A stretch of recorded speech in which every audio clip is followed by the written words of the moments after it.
Hey everybody, I'm Jennifer. Hey, and I'm Brian. And this is the 16th episode of the podcast, The Fresh Fix. It is. And I'm sort of out of control on this one. So I don't usually get angsty about it, but Jennifer's in charge this time. Well, I don't know if I would call it in charge, but this is the birthday edition of the Fresh Fix podcast, the birthday edition for Brian. Yeah, not the birthday of the podcast, No, but right, the birthday of Brian. Yes, indeed. Because someone turned 50.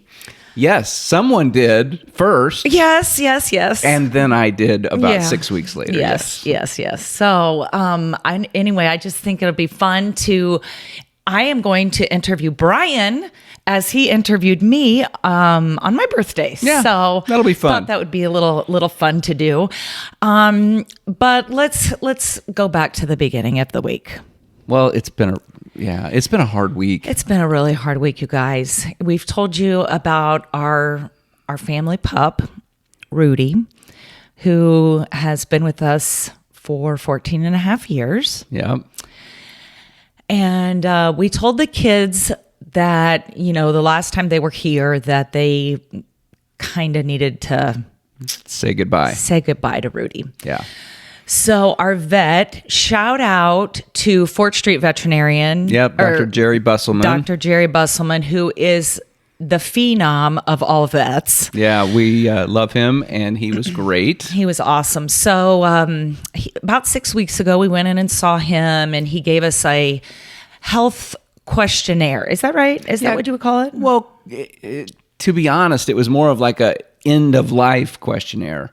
Yeah. For pets. So yeah, it was one of those that helps. It helps you make that decision of when it's time for your pet. So about 6 weeks ago, we went and saw Dr. Jerry, and he gave us this questionnaire, and so Brian and I came home and really thought through each one of the questions and talked through it, and we're like, okay, it's not time yet. Yeah. Well, I think you were closer to thinking it was time than I was. I was closer than you were, but we were pretty aligned on our answers. Yeah, ultimately we were. Right. So then we asked the questions again last Monday, and through the answers to the questions, we realized it was probably time for Rudy to cross over the Rainbow Bridge. Yeah, and we don't need to go into details because we don't want to start the podcast on a downer. But it's been a hard week. Well, yeah, it has been, and you were talking about Dr. Busselman and Fort Street Veterinarian, and again, there's no paid advertisement. This podcast is not monetized. However, not only was he good through this process, he's been good through Rudy's whole life. Right. And 14 years of taking good care of our pet and helping us love the pet well. And so, yeah. Right. So that's sort of an upside to all of this, is just how great of a pet Rudy has been through the help, the guidance, the medical care, and frankly preventative care that Dr. Busselman's provided. So exactly. Yeah, that was good. So on Monday we had to say goodbye to our lovely, which was not good. Was not good. We had to say goodbye to Rudy, and it was way more emotionally harder. I mean, it was way harder than I ever thought it would be. Oh my word. Yeah. I expected it to be hard, and I've had some relatively significant loss. Well, not relatively. I've had some significant loss in my life. My dad, my brother, my sister, and you can't compare the two. But I was just really, I think, underestimating. Okay, this is a dog, so in its time, and we're doing the right thing. We felt very comfortable about making the ethical and right decision. So I thought, well. So as a very factual matter, it shouldn't be that, big, quote unquote, big of a deal. But yeah, to your point, it was way more emotional than I anticipated. So wow, yes. But we've moved on, as has Rudy. He's playing with other dogs up in heaven, eating green beans. He loved green beans as his evening snack. He loved his little cookie treats. Yep. Those weren't human treats; those were dog cookies. Yes. But green beans, and so he's playing with other pups up in heaven. Chow Chow, my childhood dog. Yep. And then some friends have lost their dog, Max and Moose and Duncan. And okay, I think that's it. We don't need to belabor the point because everybody knows that's just a terribly sad topic. Anybody who's had a dog, or even if you haven't, it's just it's kind of sad. But yeah, that's. I think it's good that you brought it up because we had mentioned it before on the podcast, and so now there's sort of some finality to that, closure, right, as it were. Yeah. So this is kind of the week of graduations and parties and lots of celebration, which is fun. You get to see people that you haven't seen for a while. And, it was a fun one last night. We went to and saw a lot of people that we hadn't seen in a while. Right. So we are going to continue the celebration with 50th birthday celebration for Brian. Nice. Okay. But I wanted to kind of kick things off with some fun facts from 1971. Oh, okay. Which would be the year of our birth, both of us. Yes. So can you think of pop artists from 1970? Now, this was the year of our birth. So, I mean, it's not going to be like people that we listen to. But thinking back, can you maybe put a finger on some of the most popular pop artists? I use that in air quotes, pop artists. That was kind of maybe Fleetwood Mac era. Fleetwood Mac, maybe. Goodness, I don't even know. I don't know when. One of your kind of favorites, new favorites from the old Eagles. No, well, that could be, but that's not on my list. Come on. Janis Joplin? Yes! Yeah, Janis Joplin. Okay. That's okay, good. so Janis Joplin, the Osmonds. Oh, yeah. The Rolling Stones. Okay. Big in 1971. Yep. The Grateful Dead, maybe? It could be. I just picked a handful. Yeah. Okay. Yeah. So you're like, shut up. I'm interviewing you. I'm interviewing you I'm this asking year. a question. There, this episode. So, 70s slang. Oh, I don't even know that one. Psych. Yeah. No, I got nothing. Far out, dude. What are we saying? Is that a name? No, this was kind of some of the slang. Oh, terms. 70s slang. I thought you were still naming bands. Oh, I'm like, okay. No, 70s slang. 70s slang. And okay. Okay, you got that one? Yes. Okay, I did can't you ever believe we're say that doing one? this. But no, I probably did say psych. I went through a psych episode. Yeah. Or Far out. Not episode. Wait a minute. I should rephrase that. I went through a psych phase where I would say that. Because I didn't have a psych episode per se. Although my life is literally perhaps a 50-year psych episode. Anyway. No. I'm derailing you. I apologize. Okay, so we'll just move past 70s slang. Big events. Walt Disney World opened in Orlando in 1971. I did not know that. Yes. That's a fun fact. Yes, that is a fun fact. The first Starbucks opened. Okay, now that's interesting. That is interesting. I would not have thought it was that long ago, but yeah. So for Brian's birthday, one of the little fun things I did for him is I sent him a Starbucks gift card through email. And it was kind of a joke.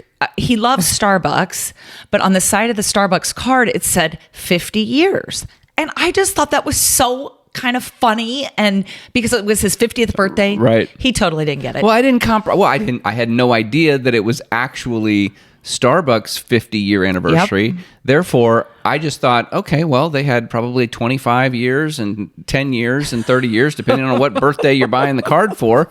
And so she picked the 50 one, which makes sense. But I just thought it was funny because it already said 50 years. Well, it is funny because now that I know that Starbucks was celebrating their 50th anniversary, I just didn't know that. I just expected you to know that, I guess. Oh, yeah. I don't know. Well, yeah. The president when we were born? Ooh. I should know that one. Yeah, you should. Was it Nixon? Yes, it was. Okay. Ding, ding, ding. Yep, good. First Hard Rock Cafe opened in 1971. Wow. Kind of special to us because we ate lunch at the Hard Rock Cafe in Chicago right before we got engaged. That is true. Yep.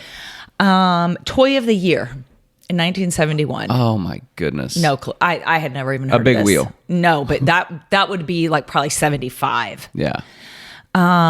Space Hopper? No idea. No idea. Yeah. What things cost in 1971? Bread. Take a guess. I have no idea. A quarter. Wow. A quarter. Yeah. For a loaf of bread. And it was probably less at that Wonder Bread outlet that was over by our house that we used to, our parents would both go to the Wonder Bread outlet. Yeah, on Sunday afternoons. Yeah. Milk, $1.18. That's not as inexpensive as I thought. I know. I thought the same thing because, like, if you go to Aldi, yeah. I mean, the milk is pretty cheap at Aldi. And so when I saw $1.18, I was like, wow. However, a gallon of gas, just take a wild guess. Oh, my gosh. It's 1971, gallon of gas, 78 cents. 36. Oh, wow. Okay. Isn't that crazy? Yeah. How much do we pay for gas now? $3? Yeah. Well, it's going up. I know. Don't get me started there. Okay, we won't. Okay, here we go. Who else was born in the year 1971? You. Me! Yes! Yay! Mark Wahlberg. Oh, okay. Oh, yeah, okay. Ricky Martin. Oh, okay. Ricky Martin. Mariah Carey. Okay. Winona Ryder. Okay. And Snoop Dogg. Wow. What up? What up? All right. Okay, that's all my fun facts. Thank you for the fun facts and the trip down history lane. Right, right. So, Brian and I, we originally met in third grade. Yes. And at church, his family started going to the church that my family went to. And so that's how we met. But we're just going to go way back to the beginning of your life. Tell the listeners kind of about the family that you grew up in, and especially how you were introduced as a child, or even middle years, Well, I think, okay, so we grew up much like you. I mean, we probably had a little bit more money than you had, but it's certainly, it was, if you stratify the classes, we were, I would say lower middle class. And my mom worked at AT&T at the time. It was called Western Electric at the time. And my dad worked in a warehouse. And so, yeah, we did. My dad, that's a sort of interesting story, probably for a different podcast. We could dedicate a whole different podcast to it. But I mean, my dad never made more than $9 an hour, $9.50 an hour in his life working at the warehouse. But then ultimately got into real estate and rehabbing houses, and then ultimately becoming a landlord, and did really, really well, and found a whole different level of satisfaction in the second half of his life, I think, than he had in the first half of his life. So there's all sorts of stuff to unpack there. But right. So just to say, my dad worked in a warehouse. My mom was a secretary at Western Electric. That was ultimately AT&T. And so, yeah, growing up, I had an older brother who was 18 years older, and an older sister who was 15 years older, and then there was me. So, yeah, I would get introduced. This is our oldest son, Roger, our daughter, Anita, and this is our accident. And I don't know, accident was the word that comes to mind. Maybe this is our surprise. I don't know, but I don't know. It was, I was definitely a surprise. There's no doubt about that. Well, a few years ago, you asked your mom, I remember this very specifically. You asked your mom, when you told Dad that you were pregnant, what was the reaction? Well, it was funny, yeah. Because so here they are with a 15 and 18-year-old, and we've had 15 and 18-year-olds before, and so I was just curious, what's that look like when you go home? Because at the time it was probably one of those things where she goes to the doctor to find out if she's pregnant or not. And so I'm just thinking that had to be a really interesting conversation when she came home and told my dad, guess what? We're having a baby. And she was like, her and my dad both, because my dad was still living when I asked that question. They were both like, yeah, we don't remember. We're not sure. How do you not remember having an 18-year-old and a 15-year-old and being pregnant? Well, I just can't imagine. I think she remembers being pregnant. I was asking about the specific moment that she told my dad she was pregnant. And neither one remembered that conversation or what it looked like or felt like. And I was thinking, well, it had to be like a really exciting moment or a really scary moment or a really like, what the heck did we do? Oh, crap. What is going on right now? Anyway, but yeah. Oh, that's funny. So was your brother and sister at home? Like, do you remember them living at home? Or my brother, I think, moved out literally like the year I was born. So no, for my brother. My sister, I remember living at home. She had a bedroom in the basement when I was really little, but then she went off to college. And then after college, she did not come back home at that point. Right. So you were basically raised as an only child. Yeah. Essentially. Yeah. That's awesome. So the oldest child marries the baby. Oh, that's interesting. I never really thought about that. Yeah. But that's true. Yeah. Huh. Well, another question I kind of wanted to ask you is, as a child, can you remember a favorite birthday or a favorite holiday or a favorite gift that you got that you had as a kid? Yeah, a couple come to mind. I think for Christmas one year, there was this just massive box under the Christmas tree. Okay. And we celebrated at my brother and his wife's house every year on Christmas Eve. So we loaded up this big box in the back of the station wagon that we had and hauled it over there. And I remember opening that big, huge mammoth box, and sitting down in the mammoth box was an Atari. Oh, wow. And that Atari was life-changing for me. I was so excited about that. So, what was your favorite games? Do you remember? Oh, goodness. I mean, I remember when Pac-Man came out on Atari, and I had a friend, Stan Warner. If you're listening out there, Stan, shout out. It was so funny because I would spend the night at his house, and he had, somehow his mom had the inside scoop and got Pac-Man, the game, for Atari. Oh. And Stan had a sneaky streak in him, as did I, in all fairness. But he was a little more bold. He had taken the tape off of the package because he thought it was the Pac-Man game. So he had very carefully unwrapped the package, taken the scotch tape off, and taken the Atari game out, taken the box out of the wrapping, taken the Atari game out of the box, rewrapped the box without the game in it, and then we played the game for like 3 weeks before Christmas, and then before Christmas Day, he put the game back in the box, rewrapped it carefully, and all was well. So. Stanley, I never even knew. Yeah. I think I did know that, but I totally forgot about that. Yeah, so that was a big one for me, and then I got a remote control car one year for my birthday and again, we didn't have much money, and so it was pretty expensive, and I had to really do some begging and pleading and selling on that. And it was one of these that you put together. I mean, it wasn't like the rinky-dink remote control car. It was like you had to buy the remote control separately, and you could buy special motors. It would go like 35 miles an hour. Wow. And so I put that together. I remember putting it together and had a lot of fun with that remote control car. That is awesome. Would you call those moments pure joy moments as a kid? Or can you think of another time where you had like a pure joy moment? Wow. Certainly, when I saw that Atari, because I was not expecting the Atari, that was a sort of a pure joy moment, as you're calling it. Okay, pause. So did Stan have an Atari that you played the game on? So he had one before you, and then you got it? Well, it's a good question. I don't remember whether it was that year or whether it was a subsequent year. Oh, okay. Because I feel like Pac-Man didn't come out right away when the Atari came out. I remember you playing Pac-Man. You were good. I enjoyed that game. And Galaga. Galaga. That's what it was. Galaga. I remember that. There was another video game called Paperboy that we got really good at. Galaga, Paperboy, Pac-Man. Yeah.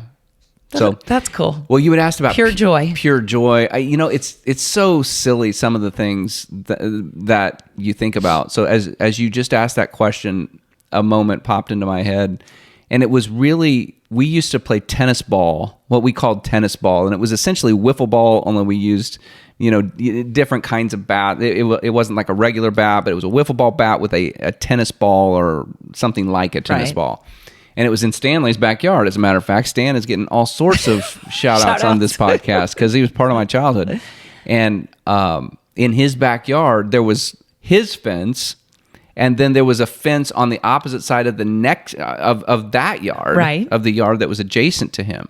And so if you hit it over his fence, it was worth so much. But then if you hit it over the fence on the other side of that yard, then that was like grand slam. And I remember, both of us at various times, but hit those bombs over the long fence.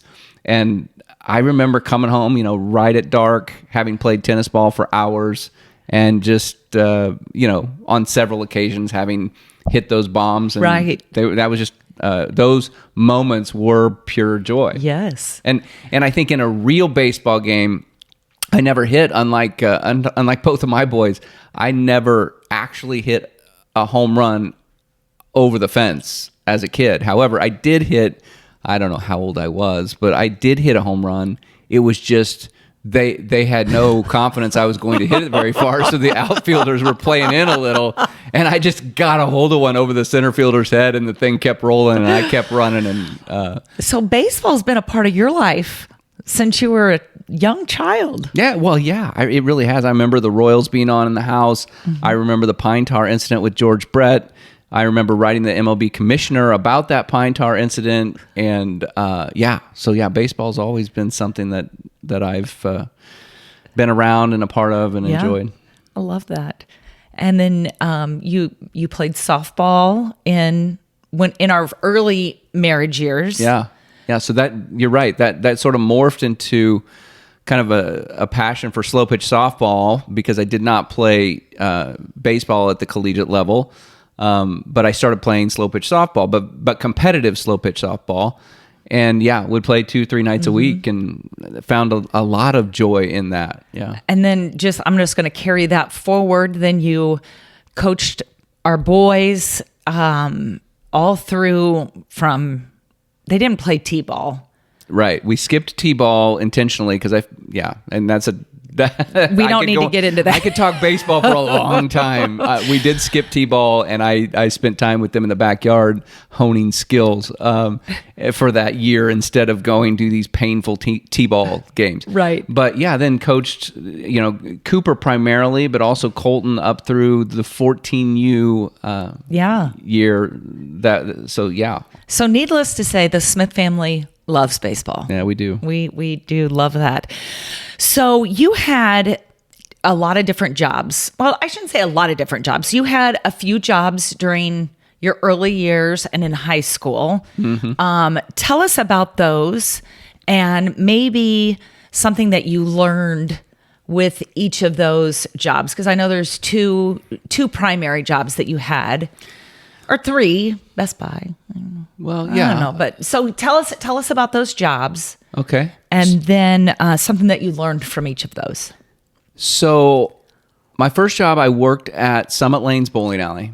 And I started when I was 14 because I knew that, again, didn't have a lot of money. If I was going to have a car, I was going to pay for the car. Mm-hmm. So I started working when I was 14 at Summit Lanes, and just have some phenomenal memories there.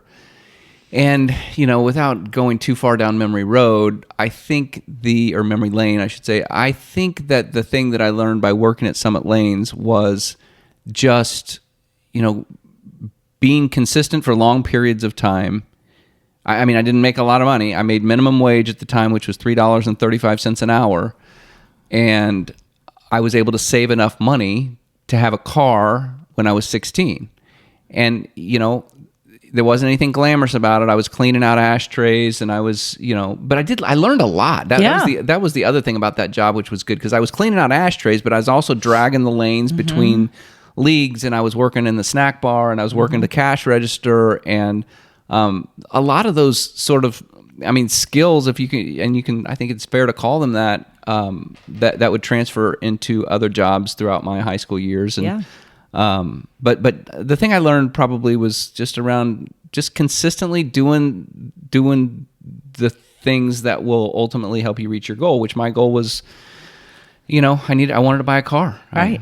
And so that helped me do that. And a car you did buy. I did. Tell us about that. 1976 Nova Super Sport with glass packs and an Alpine stereo system in it. That was, It was my pride and blue. joy. Yeah. Bright blue. We called it the rumbling machine because you could hear the thing coming for blocks. Yeah. Those were good times. Those were good times. So you worked at the bowling alley. Where else did you work? So after the bowling alley, I felt like I needed to, get a more sophisticated job. So I started working at a grocery store at 16. So I worked at the bowling alley 14 to 16. So then I had my car. And so the bowling alley was within walking distance of my house. The grocery store paid a little bit more money. And I started working at Thriftway and Lease Summit, which rest in peace, is no longer there. But had a lot of great memories at Thriftway, made some good friends from there, and some of which I'm still connected to in some way today. Yeah, that is awesome. Yeah. Very good. So in high school, you went to a big high school. Like, how many were in your graduating class? Like 600 and some, 650 we'll call it. So huge school. Yeah, big. Big. Tell us about your high school years, any special friends that you might have had, any epiphanies that you may have had in high school. I would love for you to tell our audience about kind of the turning point of your life in high school, your senior year of high school. But just tell us a little bit about high school and that point of your life. I think there's 12 questions in there. Okay, sorry. I'm not a good interviewer. No, sorry. That's fine. In high school, my best friend in high school was Brad Melton.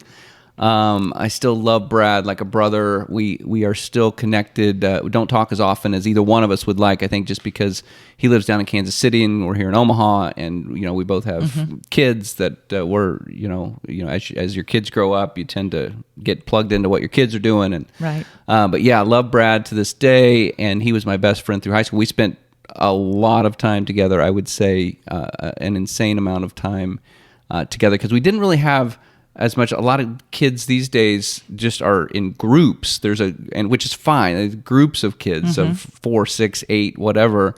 But for Brad and I, it was just like generally just him and I. And we would go see other people. We would go spend time with other people. But we were always, kind of with each other. And Brad did not go to your same high school. No, he went to Raytown South High School, and I went to Lee Summit High School in Kansas City. For anybody familiar with Kansas City. And so, yeah, Brad was my best friend, and we spent a lot of time in the car, spent a lot of time listening to hairband music. Speaking of hairbands, yeah, what's your favorite? What was your favorite at that time? Oh, goodness. That's so hard to say because none of them are good. I mean, looking back, you think, why was I listening to that crap? Why did my parents let me listen to this crap? But there were, Whitesnake and Rat and Poison and Kiss and Guns N' Roses and all of the Motley Crue and all of the hair bands that you traditionally think of. Yeah. We were very into that. I don't want to say we were into that scene, but we were definitely into the music. Music, right. Yeah. Yeah. So yeah, that was that. And I'm not sure the other parts of your question. I know you asked me about epiphanies in high school. Your senior year of high school was what I was specifically talking about. I think I know what you're asking about. So I was not as evidenced by the music that I just referenced. I probably wasn't living my best self, or I wasn't becoming my best self. And there was a point through high school where I just started to figure it out because things weren't clicking; they weren't falling into place. I wasn't finding sort of the joy or happiness that I even at 17, 18 years old knew that I could or should be feeling and experiencing, and had some setbacks and got into a little bit of trouble. Nothing significant, but a little bit of trouble. And, I just felt like I was trying to do things my way. And my senior year of high school, I remember I was sitting in Mrs. Mitchell's English literature class, and I just felt like I told God, like, okay, God, my way is not working. So I'm going to try your way, because I've grown up in a church that says your way is better than my way and that your ways are higher than my ways. And so I'm going to try your way, God. And literally my life turned kind of on a dime at that point, where I just, I think that's when I really felt like I relinquished control of my life to God. And, literally, I mean, true story, and this is not hyperbole, 2 months later is when I think you and I started dating, and things started to turn around, and that joy that I'm referencing really started to manifest itself in my life a little bit, or more than a little bit. Right. So we started dating our senior year of high school. Yep. Second part of our senior year of high school. We dated for 3 years and got married at the tender age of 21. Yeah, we were young. Can you believe that? Well, and we've mentioned that before. We always say that like it's some ghastly thing. I don't know that it was a ghastly thing. I think it was obviously the right thing for us, as in retrospect. Right. Would you recommend? It's interesting. That's a good question. Would I recommend? In some ways, yes. Why? The reason I say in some ways yes, it's because there's so many things that you have yet to fully mature at 21, and I get that. But on the other hand, we matured together. And True. There's certain things that it's a tough world out there. I mean, the single life is not for the faint of heart, as anybody who's single and listening knows. I mean, you're going out and you're trying to find the right person, and where do you go? Do you go to, church is a logical place for those who are involved in church, but then, if you're not, then you're going to go to the club, you're going to go to the bar, where are you going to go to meet your spouse, and work maybe, but then that gets complicated. Not that there's anything wrong with, meeting somebody at work. That's fine. Lots of times that works out. But I just think that for us, it was a chance to grow up together and not have to make a lot of mistakes to start figuring out life. And the mistakes that we certainly did make, we made together, and we could like build on each other's strengths and learn from each other's mistakes as we went along. So, I think it's hard to say I would recommend it. I think you get married when God brings the right person into your life. But I would say I would not shy away from getting married at 21 or 22 years old if God has brought the right person into your life at that point. Cool. Is that fair? That's fair. If it's later, if it's whenever, that's fine too. I was talking to somebody at the graduation party just last night. And they're a little further along in life and not married at this point. And as this individual and I were talking, it was like, okay, yeah, but I'm not going to compromise. I want to find the right person, and that right person will come along at the right time. And when that happens, that happens. Yeah, definitely. And I'm so glad we found each other. I mean, we knew each other for a long time, but didn't hang out until our senior year of high school. And that was awesome. So we got married on June 6th, went on our honeymoon to Captiva Island, Florida. Yeah, 1992. 1992.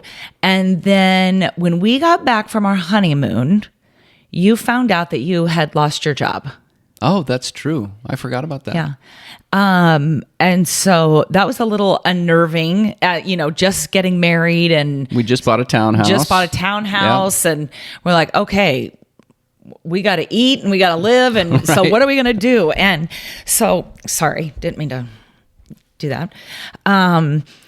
You have a very strong work ethic, and I feel like, and you did not skip a beat when you found out that you had... My heart skipped a beat. Okay, your heart may have skipped a beat, but you didn't skip a beat. Yeah. It wasn't like you were, standing in the unemployment line or, whatever. Right. Tell us a little bit about how do you think you developed that strong work ethic? Because, you got laid off and I think almost immediately you had another job. Yeah. Okay. So that's interesting you bring that up. I haven't thought about that in a long, long time. So you're right. We had not been back from our honeymoon for very long, and I was working in a manufacturing facility. I was still going to college at the time, and I just simply got laid off. There was a reduction in force, and I got caught up in it. And I literally was the only part-time worker at this Pfizer's manufacturing facility where we were putting penicillin into bottles. Yeah. And so they let me go. And I just felt like, you know what, that's an opportunity to start, because I didn't see myself spending a career at this particular job. So I was like, well, how can I find something closer to what I want to do for a career? And I actually took a pay cut to start selling Yellow Page advertising. And I started immediately exploring. My goodness, back in that day, I don't remember whether it was want ads out of the paper or how I found that job. Yeah, I don't remember either, but you found it pretty quickly, because I remember I was outside cleaning the windows off our Ford Probe that we drove off to go to our honeymoon. Yeah. It had all this stuff on the windows. And I remember being out there with window cleaner and paper towels. Yeah. Cleaning off the windows of the car, and you came out and you were like, okay, I've been let go. We're going to be fine. I'm going to find a new job. Yeah. And almost instantaneously, it seemed like you were on it. Yeah. Yeah. So that, and yeah, I feel like God's hand was in that, and was blessed to be able to find a job. And I say blessed, that word, we joked with Chloe a little bit about that word because she doesn't like it because of a lot of sort of theological connotations of, if you're well off, then you're blessed. And if you're not well off, then you're not blessed. And right. Of course, that's not true in either case necessarily. However, I do feel like there are blessings that come along, and you put the scripture, God helps those who help themselves, which is not a scripture, by the way. But I do think it's a pretty good rule of thumb that, you get out there and you start plugging away and you start trying to find solutions, and that solution happened. So. Okay, so funny story. Tell about the funny story about when you were waiting to go into work and you were in your car, and there was a particular animal that always waited at... I'm going to keep this brief because I feel like we're going off the rails. I don't even know how deep into this podcast we are. However, okay, so the office where I worked at, selling Yellow Page advertising, it was right by a little lake.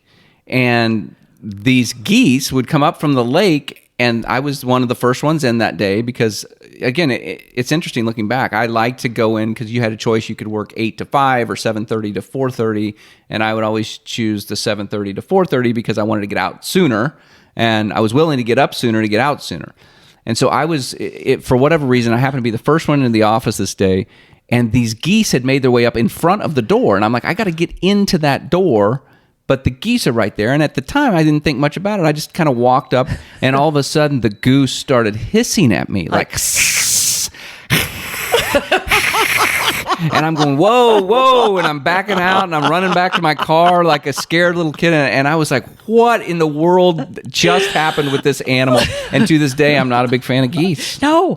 Yeah. And we have them not in our yard, but around the lake that we live in right now. And they're everywhere. Ugh. Yeah. So you have had several leadership roles in your life, starting at an early age in the church, and then throughout your career.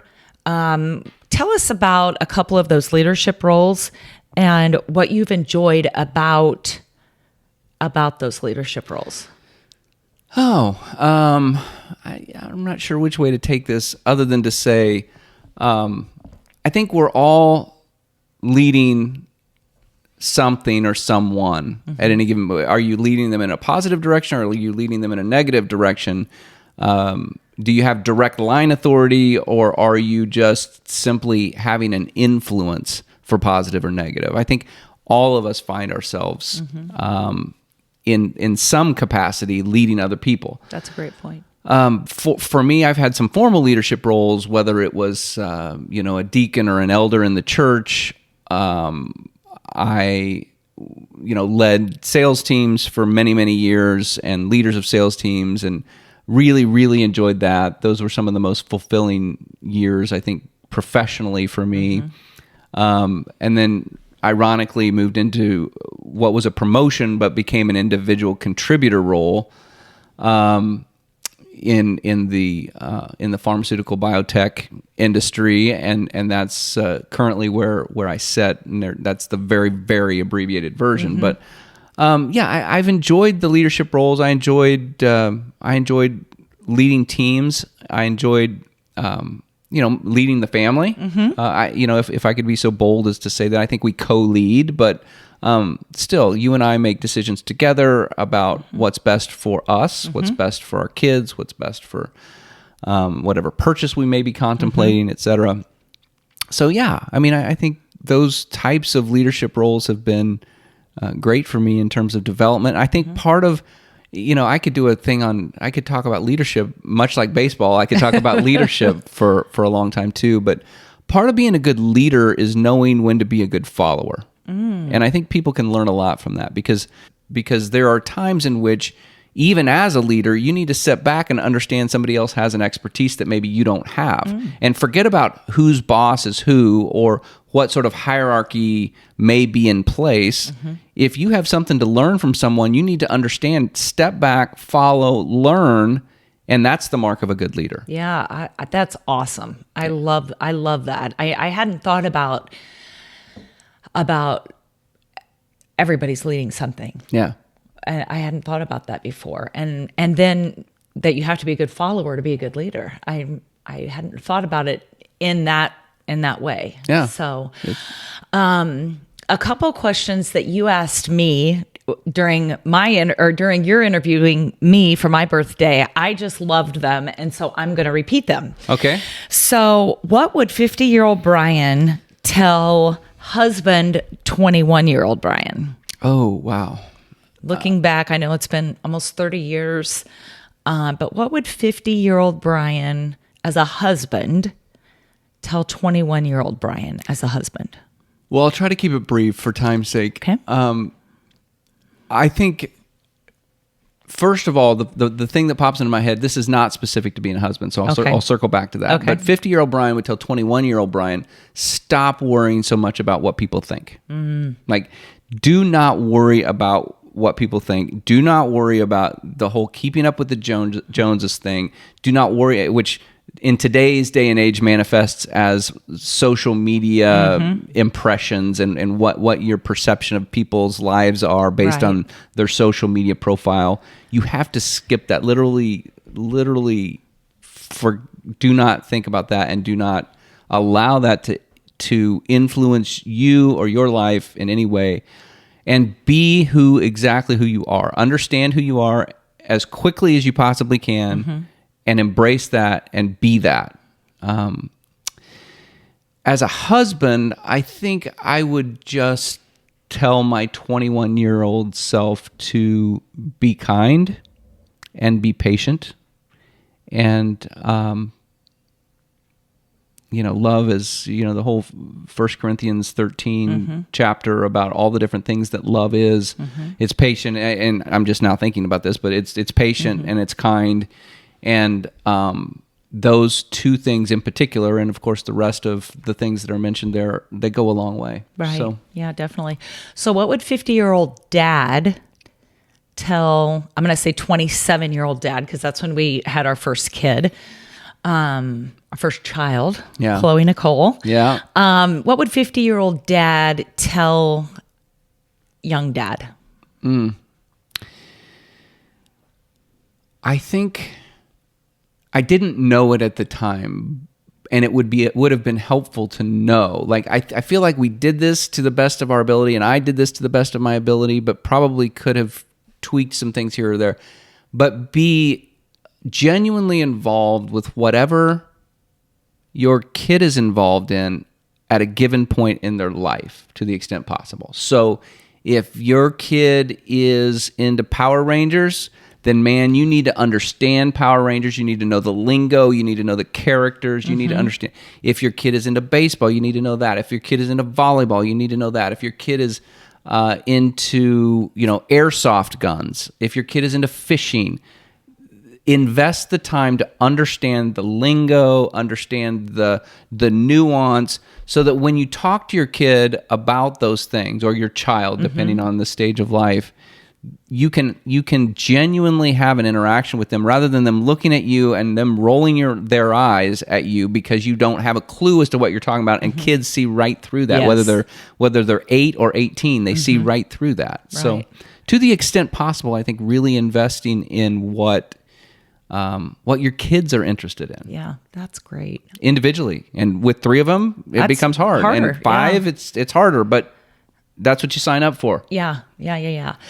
Who do you feel is, and there may be a couple, influential individuals in your life?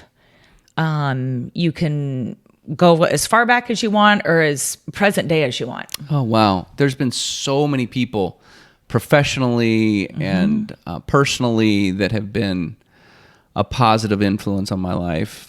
I think, goodness, it's so hard to narrow it down.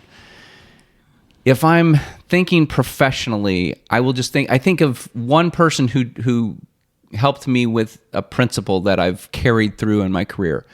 So the first person to hire, you mentioned leadership earlier. So the first person to hire me into a formalized leadership role was a woman named Janine Moreland. And Janine and I were just texting back and forth recently, and it was great to catch up with her a little bit. But Janine, I was feeling extremely overwhelmed with just a lot that was going on at that point in time. And we would just professionally, it was all good stuff, but it was just a lot.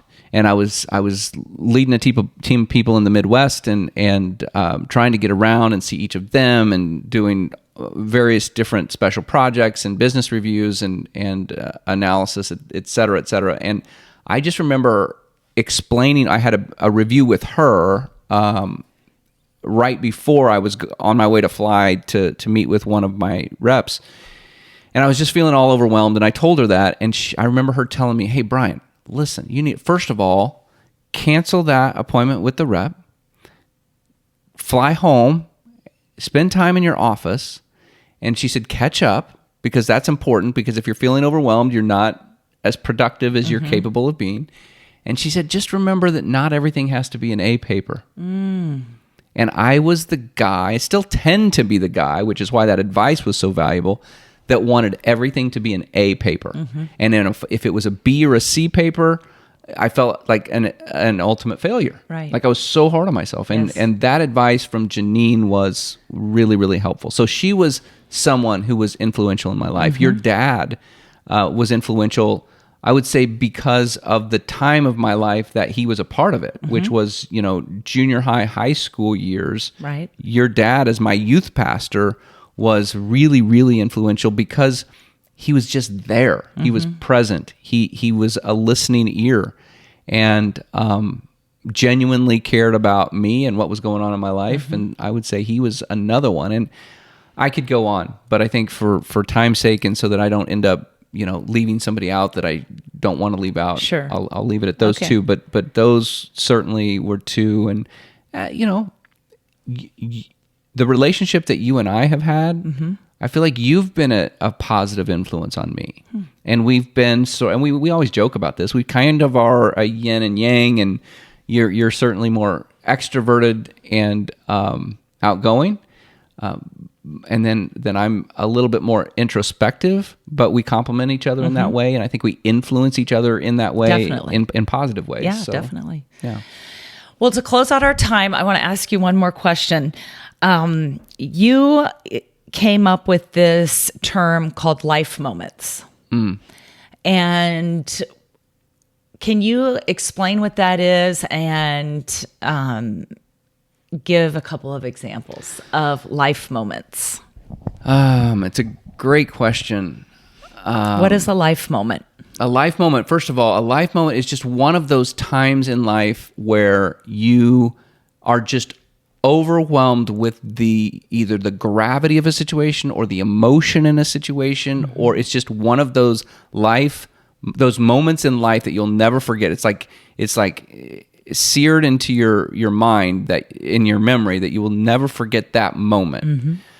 And there's, I call them life moments because they don't happen all the time, but they're just they're so like poignant that they stick out. So just rapid fire. I mean, and they're usually really, really specific. Yes. So we were 3/4 of the way down the aisle after having been married, and we'd already said I do. We were already married. We were husband and wife. We were walking out of the church, and I was just overwhelmed with the emotion of it all. Like I'd held it all together. I was excited about the day, and we were both excited about the day, and everything went really, really well, and it was just cool, but it didn't really hit me. And then all of a sudden, just boom, at 3/4 of the way down the aisle, out on the way outside of the church, I just was like overwhelmed with, I'm married now. Yeah, we are married. We are married, right? That was one. When Chloe was born, it was a really, really difficult time for you. Mm-hmm. And I just remember coming out of the room after she had been born, and it was just very difficult for you. And my mom was there. Mm-hmm. And I remember that particular moment of coming out and seeing my mom. Yeah. At that time. So there's other ones that I know I'm not including for just not being able to come up with them on the spot. But those are a couple of examples of just life moments that, here's another one. We talked about baseball earlier. Mm-hmm.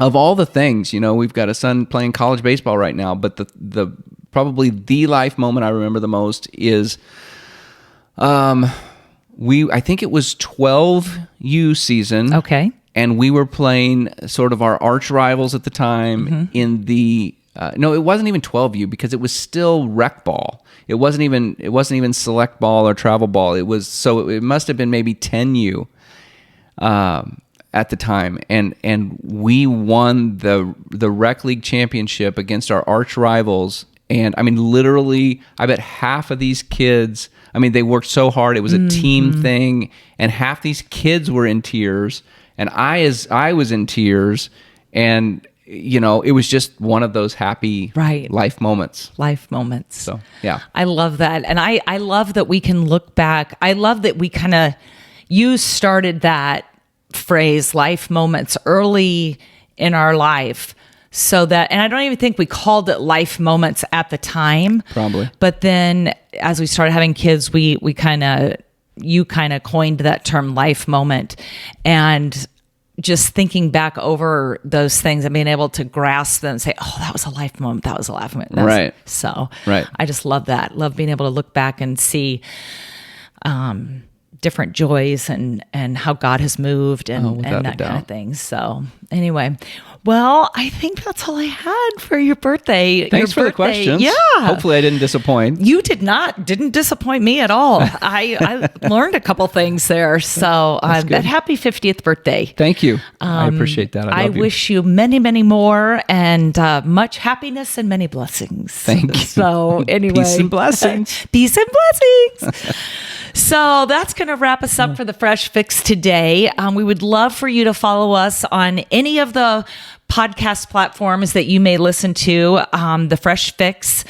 And you can always catch some clips on YouTube, the Fresh Fix, but definitely listen to the podcast on any of your favorite podcast platforms. So is there anything else you would like to say to close out today? No, I appreciate the effort you put into the questions. Yeah. Those were good. I had a very, very, she wouldn't give me the sneak peek that I gave her. Like I gave her like 10 or 15 minutes ahead. She gave me like 2 or 3 and sat there and stared at me as I looked at the questions. He's right like, before Jen, we you started don't have to recording. Stare at me, but anyway, no, I appreciate the effort you put into the questions, and yeah, that was fun. Well, thanks for being a part. Thanks for being my partner. You bet. And until next time, we will see you later. All right. Thanks, guys. Bye-bye.